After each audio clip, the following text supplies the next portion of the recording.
Welcome to the BrightWord Books Podcast, where we celebrate inspiring authors and unforgettable stories. I'm your host, Chris Dabbs, and today we're diving into the gripping world of World War II espionage with author Dr. Gary Kidney. Gary brings us The Eagle Scout Picture, a riveting historical spy novel that follows young American Frederich, or is it Friedrich, Zellner, deep into Nazi Germany, armed only with his wit, resilience, and an iron will to survive. The book actually blends relentless action, historical detail, and powerful storytelling. Gary Kidney captures the high-stakes danger and moral complexities of undercover life during wartime. We'll also hear about Gary's fascinating journey from a distinguished career in higher education and technology to becoming a historical fiction author, and how his passion for history and storytelling gave life to this thrilling novel. So stay with us. You won't want to miss this conversation. So before we start, Gary, is it Friedrich or Frederick? You tell me. I hate Friedrich. Friedrich. This character. So Frederick would be his preferred pronunciation. So he gets his nickname Zelly because he hates Friedrich so much that he adopts it from his last name as a short, which is Zellner. That makes sense. Okay, well, listen. He was Fred Brown, and he wouldn't have gone by Frederick Brown either. No. That's true. Okay, so we've got that straight. So that's great. The Eagle Scout Picture is a gripping and high-stakes spy novel. But really, what first sparked, the idea for this story? Where did you get it from? I mean, you authors, you just come up with things that are obviously amazing. Well, I can't claim this one as being from my imagination because it's a found story. I met the man who claims to have lived this tale and met with him for probably 6 or 7 times over lunch. We started off at a picnic table on a beach in Galveston Bay. And when we first met, and I discovered the rudimentary parts of the story. And I said to him, you really need to write this up as a book. And he says, well, I signed with the government saying that I wouldn't do that. But after I'm gone, feel free. And so we met, I got all the details down and ended up with 22 pages of notes. And from there, it turned into about a 350-page book. I guess I contributed a bit to it in the process, but it is a found story. It's one of those stories where you almost think fiction is more true than truth. In the process. I could not believe it at the beginning. That's why I told him to write the story. So I had to prove this story to myself before I wrote it, or as I was writing it, with a lot of research. Yeah, I bet. Because, looking at things, Zelly's journey as a young spy navigating Nazi Germany, that sort of thing is intense and emotional. It's so difficult to even grasp that nowadays, isn't it? How these people worked in this sort of environment. It's quite incredible. I mean, what message or themes were most important for you to convey through his experience? Did you have messages, or is it just a yarn, a tale? And I say just revisedly, right? Or revisedly. So I would say that there are some themes. One of them probably revolves around the word deception. Mm-hmm. And so there were 2 quotes from moderately famous people that I used to help me write the pathway through this book. And the first one comes from Hoda Kotb, who was an American entertainer. Be careful who you pretend to be. You might forget who you are. Oh. And in essence, that's a spoiler for the book. And the other one comes from a British actor, Mark Rylance. Mark was the spy in Steven Spielberg's Bridge of Spies movie. And he wrote or said in an interview, I guess, I found it written, but I think it was originally in an interview. He said, I imagine being a spy is very dangerous and lonely. To have friendships that are deceptions, not honest. And so I chose both of those quotes to say, I'm going to tell this spy story in a very unique way. Most spy stories, it's just this single man off in the world doing what he's been told to do, and the dangers he's living while he's trying to accomplish this great mission. But in this one, I wanted to populate it with a world of friends, and I wanted to actually look at the psychological changes that happens when Hoda's quote comes true. You might forget who you are. And so that's one of them. The other two things were actually, there's probably a host of other themes. I really chose a Boy Scout because of the things that a Boy Scout motto says you should do. Do your duty, do your best, all of those things. I wanted to be motivating factors for my character. Which makes sense. And it's quite fascinating when you're thinking about I guess, the duplicitous nature of being a spy, which is what you're talking about there, sort of with friends, and sometimes even with families, right, with people who are embedded. You hear the stories about this sort of thing, the deception that happens over a lifetime. It's incredible. Well, your book explores complex ideas like that, like loyalty or deception, and obviously the courage under extreme pressure. There's this thing, isn't there, about whether someone is brave during wartime, or because it's a choice that they've made, or they're brave because it's an order that's given, and they have no option but to follow it.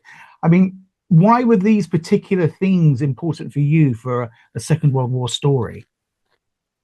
So it comes from a couple of angles. One of them is I got my interest in World War II from listening to my brothers tell me war stories. They did not want to tell me the war stories. Right. But I was 12 and they were in their 40s and 50s at that time. I'm a second family kind of thing here in this picture. And a 12-year-old can be rather pestery. And so they finally gave in and told me their war stories. So one of them happened to have been at Pearl Harbor when the attack by the Japanese happened. Wow. And the second one was about 3/4 of the way up Mount Suribachi when the flag first went up. I have to say first because they restaged it for the cameras. And both of those stories were just fascinating. And it was completely different than the way I learned history in school, which was always battles and who won and who lost and what the generals were doing and what the president was doing and that kind of thing. And so I got interested in the story of history, or the story of herstory, for instance, to talk about what the females were contributing. And what I discovered in that process is those stories are so much more emotional. Those stories show courage in an entirely different fashion than we see today. You see heroes who aren't sports heroes, or who aren't rock stars, or who aren't musical geniuses, but just regular old people like you and me who have done something that was important. And so I like the small story more than the large story. And that drew me very much to this picture. And all the way through my life as I've studied history, it's the small story that attracts my attention, not the big one. Usually the untold story as well, I guess, right? Yes. Well, I have two on my website. There's the story of the lady who voted against going to war in World War II, a Montana congressman. And there's also the story of a director who produced probably the most propagandistic movie ever made. It's called Judsus in Germany. And I relied heavily on that movie to help me understand how to be a Nazi, to write my Nazi characters. Well, not So quite. I've written those up, and those things on my website are actually histories rather than historical fiction. Yeah. Wow. Okay. So that's worth looking into as well on your website. So, Yes. and you mentioned about becoming a Nazi, and Zelly obviously during this time has to blend into the Hitler Youth in order to survive, which is just something that's, again, hard to imagine. I mean, how did you approach writing from that sort of perspective? I guess a child's eye, because we know that children of that age can be quite sort of, I guess, easily influenced, and which is what the Hitler Youth was about, right? But what challenges came with it, writing from that perspective? I guess you having to inhabit that mind. I looked at this story from Zelly's point of view as his coming of age story. but he comes of age in an environment that most Americans would have said was hell. And so looking at it from the angle of coming of age in probably the most difficult set of circumstances to do that. At the same time, you have two bosses. You have the American mission that you've been entrusted with, and now the Germans have given you things to do that you've got to do. And so you are competing against yourself. Anything you do has to be measured by both the costs and the benefits to both sides of the equation. A rather difficult thing to do. There is a little romance in the book. We don't talk much about it in the process, but if you think having friends in the world of deception would be difficult, having a girlfriend makes it even worse. No, absolutely. Gosh, I mean, espionage and history always, seem to intertwine powerfully, and especially in your book as well, in your novel. I mean, what kind of research did you undertake to make the historical details feel authentic and pop? You seem like an author who really goes into research. So I chose to be as historically accurate as I could possibly get. And so I did a lot of journalistic work in interviewing people who were at these locations or part of this, part of the plot as it evolved. I visited every location that is in the book and wrote many of the scenes while sitting at that location. So that helps with a lot of realism. I have visited World War II museums around the world, including in Britain and in Germany and in France. And I have spent an awful lot of time reading history books, but not just history books, novels written by the people who were in those times and meeting some of those people. And so all told, there's 10 years of history and 10 years of my life in the process of writing the book. Wow. More in research, I suppose, than in working on writing, but a lot of writing involved in there too. Oh, wow, absolutely. So, I mean, obviously the story isn't something, the Eagle Scout picture isn't something that came to you overnight then, that's something that evolved over 10 years through your research. I mean, quite meticulous research as well, it sounds. But what drew you? Sorry, say again? I said it had to be dug out. Yeah. So it wasn't something that I could pull from my imagination. I had to dig. No, because you wanted it to be grounded in fact, right? As opposed to just complete fiction. No, historical Correct. fiction is what we're talking about, isn't it? So, I mean, was it your chance encounter with the real Zelly, as it were, that drew you to write something in the Second World War, World War II era specifically? I mean, how did it change your storytelling style? How did you change your storytelling style because of I guess meeting somebody who has lived this experience that you wanted to write about? It probably was a mixture of two things. I've always enjoyed writing. And so I had my first short story published back in 7th grade, and then did another one in 8th grade.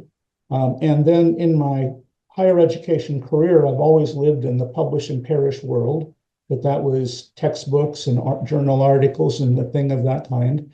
And so when the end of that higher education career beckoned, I said, I'm going to turn to do some creative writing again. I enjoyed that so much as a child. And so I went back for a master's degree in creative writing, a Master of Fine Arts in Creative Writing. And then that started the process of actually penning the book. Up until that time, I had the story, I had the notes, I had visited many of the locations. I had proven to myself enough that I think the story was real, not just some made up tale. Because a lot of people can make up a tale to make themselves feel, more special in the world. And even if it might be reality to them, it might not be reality to somebody else. So I checked as much as I could in the story.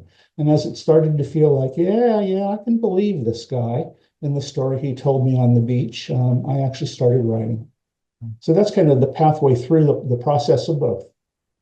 Amazing. And of course, you were somebody who's very experienced with literature reviews and research, right? And setting everything up. So, and also, I had an advantage in research. And so I was last at Yale University. And so if I needed a fact, the librarians would happen to find it for me. And if I needed to do something like write an email off to a professor at a foreign university and ask a question, coming from Yale University, they responded. Yep. Might not happen to.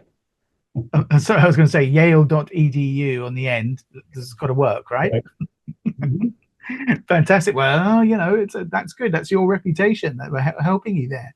I mean, when you look at the novel, the pacing of how you've written it, and it's tight, it's suspenseful. I mean, how do you balance being historically accurate with the rhythm of a thriller? I mean, my experience in reading these kinds of books are the Master and Commander series. I'm sure you're aware of. And to me, it's just the way that you guys, you authors, you historical authors, look and find that finite detail just to make it so authentic. It's just incredible. I mean, talk us through that. I mean, how do you keep the pace going instead of it turning into a textbook or a descriptive kind of book? Well, that was a struggle over the process of writing, because the traditional aspect I had from higher education was to write facts, to write history rather than historical fiction. And so I constantly looked at, how does this fit into the mindset of a thriller?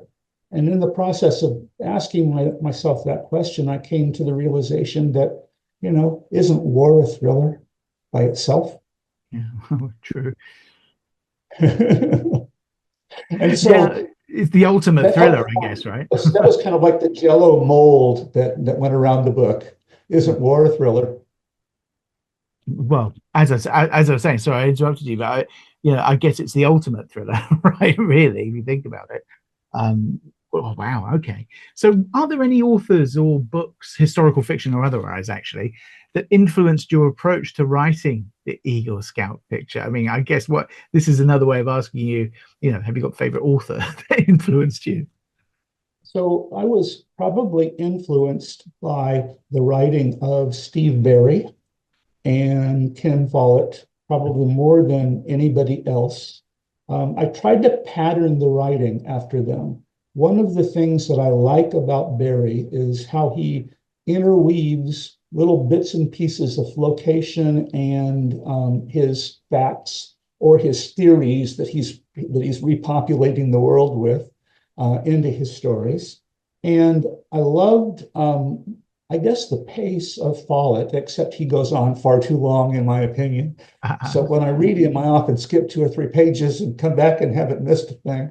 But they were really influential. But probably more than anything else, I learned from reading histories and historical fiction written about the period and about the people.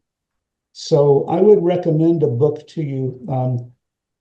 So one of the things that every author, I think, says is the characters inhabit them.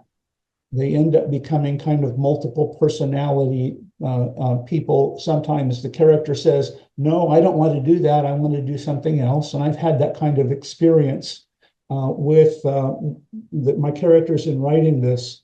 So I actually read some German novels written about the time. I do not speak or read German, so I was there with a German-English dictionary, having to look up almost every word.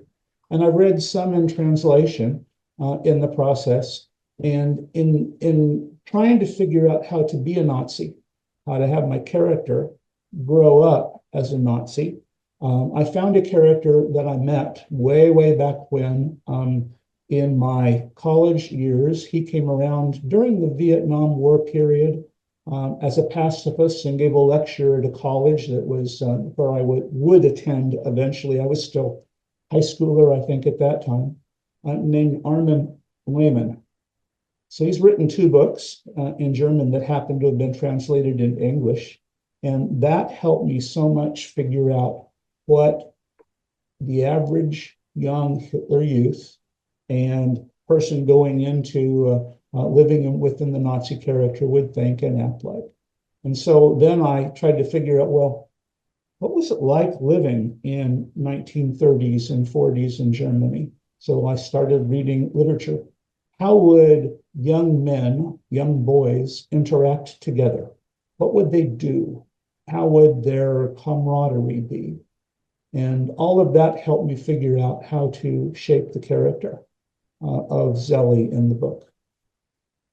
Interesting. And of course, you've got the whole, I guess, he's growing up in a very febrile environment, I guess, where the Germany is reeling from the First World War and all of the, I guess, the economic blockades. I can't think of the correct term, and so that's what creates the situation, doesn't it, where the Nazis come into power through their populist policies, right? But what was the most surprising thing you discovered while you were writing or researching this book? Was it about how Nazis lived or how Nazi children in the Hitler Youth were, or just really, or something else? So the world we live in isn't anything like the world of the late 1930s and the 1940s in any kind of circumstance. And so I had to figure out a way of inhabiting that world, understanding what was there, how things were at that time. And several people have said to me who were early readers of the book, no, I don't believe this. I don't believe that aspect of life in those times. And I would look at them and say, have you ever used an outhouse? And they would say, no. And I would say, they were common. Yeah. By the way, there wasn't even a word for bathroom in the 1940s. Bathroom is an American invention, as you're probably aware. Totally. Because most people in Europe don't take baths in a room where there's a toilet. They might call it a lavatory or a water closet or a toilet, but it's not a bathroom. Yeah, it's very true. That kind of surprised me. I had to rethink a lot of what I knew from my life. And what probably helped more than anything else was I grew up on a farm, and running water and telephones and electricity and televisions got into my house when I was a teenager. Yeah. So I knew what things were like in previous generations. Yeah, so some of the privations of an early European world, right? With you. Okay. So Frederich Zelly Zellner, he's a fascinating and pretty layered character. How did you go about developing his voice and inner conflicts? Because is it because the character spoke to you, as you said? Is that how it worked? It is that way, but I would add one thing in addition to that. I wrote the first draft of this novel as my master's thesis in that Master of Fine Arts degree that I told you about. I actually have a copy of that here. Oh, wow. Fantastic. Look at that. Okay. This exists in the library at the college, Albertus Magnus College in New Haven, Connecticut, where I got the degree from. So if anybody wants to read the original, you can go there. And so my writing professor said, begin at the inciting incident. And so I thought the inciting incident was when he was recruited to be a spy. So this draft of the book starts off with him as a 17-year-old when men show up on his farm outside of Fredericksburg, Texas, to recruit him to go be a spy. And the choices that he made to go or not to go, the struggles that he had with the process, with what they were asking of him. He knew from the beginning that this was probably a suicide mission. And I think the people who recruited him knew that also. And so I started writing from there. Now, all of that first half of the book in the original isn't there anymore. So the novel picks him up as he arrives in Germany as the new inciting moment in the process. So a lot of writers will tell you that they wrote character sketches to help them remember and understand the character. I wrote a year in his life before I actually got to where the book was. And so by that time, he was inhabiting my head pretty seriously. So did you always plan to sort of put that aside, if you know what I mean. I mean, because that must have hurt, because it's part of, you know, your creative process, and you've built this character, and then you've just said, no, okay, I'm going to put that to one side and start from somewhere else, or not start from somewhere else, but start from a certain point. That came from when I first tried to query this book to an agent. The agent said, oh, I like this. You've got a good concept. The plot's working. You're writing this pretty good. Send me the first 100 pages. And so I sent him the first 100 pages, which was all about the training, the recruiting, the getting on Her Majesty's Navy boats and His Majesty's in those days, and bringing him across the ocean. And he never got to Germany in the first 100 pages. And so the agent wrote back to me and said, you need to start this when he gets to Germany. After you do that, send it and I'll reconsider it. I did. He didn't take it. And so this book has not been agented. It is self-published by myself. I decided that the story was worth telling. And the thing that convinced me that I wanted to agent it myself was another query to an agent who wrote back and said, we really like this story. We like your writing. We like the plot. We like everything about it. But we want you to rewrite it as a female protagonist. Gosh, right. And I said, do I have the female vacuuming the carpets in the chancellery in Berlin? Do I have the female as Himmler's cook? Because in Germany, no woman would have gotten close to doing any of the things that this character does in the book. As a matter of fact, there's a strong woman character in the book, several, one of whom is Zelly's girlfriend, and their secretaries, their nurses. Yeah. But nobody could have done that. And I understand the women's movement and the role that women played in the war. As a matter of fact, I think women made the Allies win the war, because we did something that nobody else did on the other side, which is when the boys went off to war, they were backfilled by Rosie the Riveter. And the industry kept going. In Germany, when the boy went off to war, there was nobody to run that drill press. And so they could not keep up with the economic footing that war required of them to do. So I think women won the war. Yeah. But I don't think they won it in this fashion. Well, no, of course, you know, we're talking about a sexist time, really. You know, it's very, especially in Germany. Yeah. Women had two purposes. One was to keep the house, and the second was to make babies for the Fuhrer. There you are. Yeah, succinct, right? But I mean, that's it, isn't it? Really? Okay, so I'm just, you know, the mind boggles that an agent would actually ask you to do that. You know, I mean, and then of course, as you know, you'd have done that work. You've completely would have changed the whole focus, and then they still might not have taken it. So yeah, okay. Well, let's move on to Zelly. Back to Zelly. The emotional toil, I think, on Zelly is significant throughout the story. Clearly, I mean, was his resilience inspired by real life stories of young operatives or by fictional heroes? So I think the resilience comes, as I mentioned way back when in one of your first questions, the Boy Scout angle. So to become an Eagle Scout is not an easy task to do. There are not many of them throughout the world, even in America, who have achieved that level. And you have to go through a process, I think, in becoming an Eagle Scout of, it didn't work, I failed, but I'm going to try again. And so maybe the old model of try again kind of goes along with the world of scouting. But when that fire for your first class badge didn't start with one match, how many times do you have to do it until finally you get the fire to start with that single match and win the badge?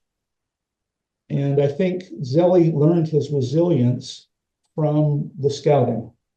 And that's one of the reasons that I kept scouting as a strong picture in that, as well as the fact that it is a central metaphor and it is also one of the central mysteries throughout the book. Well, no, that makes a lot of sense, right? I mean, okay, so let's step back and have a think about, you've already mentioned Zelly's girlfriend. supporting characters in spy novels often bring depth or tension to, I guess, the main character, right? Were any characters especially fun? I hope, well, I'm not entirely sure that fun would work in this context, but were there any fun characters or any difficult to write characters that really may have stumped you? I'm going to answer the second half of that, the difficult character. So the antagonist in this book is a SS character, a Gestapo agent.